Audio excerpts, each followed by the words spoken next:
In today's video, I'm going to teach you how to capitalize the first letter in Google Sheets on desktop. We'll be using a simple formula to achieve this, ensuring that your text is properly formatted in no time. Whether you're organizing a list, preparing a report, or just want everything to look neat and professional, this technique can be incredibly useful. So, let's dive right in and get started. First, open your Google Sheet and choose an empty cell next to the text where you want to make the change. It's important to select a cell adjacent to your data so you have space to apply the formula without disturbing your existing information. Once you've chosen the right cell, you'll need to input a formula. This formula is designed to capitalize just the first letter of your text while keeping the remaining letters in lowercase. To do this, type in the following: equals upper, then in parentheses, left, open another set of parentheses, type A2, comma, 1, close the parentheses, and then an ampersand. Next, type lower, open parentheses again, then type mid, and open another set of parentheses. Here, you'll type A2, comma, 2, comma, len, again open parentheses, type A2, close the parentheses, -1.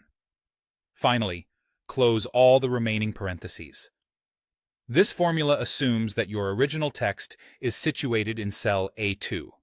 If your text is located in a different cell, you'll need to adjust the cell reference accordingly.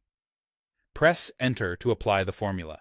You should see the text in your selected cell change, with only the first letter capitalized. If the content appears just as you wanted, you've done it correctly. Now, if you have more than one cell that needs this capitalization applied, you can use a handy tool called the fill handle. This is the small square at the bottom right corner of the cell containing your formula. Click and drag this fill handle downwards to apply the formula to other cells in the column. This neat trick saves you the time of typing the formula repeatedly, especially if you're working with a long list. At this point, you'll notice that the newly formatted text is displayed in the cells where the formula is used. This might be enough for you, but if you plan to remove the original text or don't want to keep the formula in place, you can opt to copy the results and paste them as values. Doing so will replace the original text with your newly capitalized version without leaving any formulas behind. And that's how you capitalize the first letter in Google Sheets on a desktop. Thank you for watching and following along. Remember, with a bit of practice, this will become second nature, helping you keep all your Google Sheets beautifully formatted.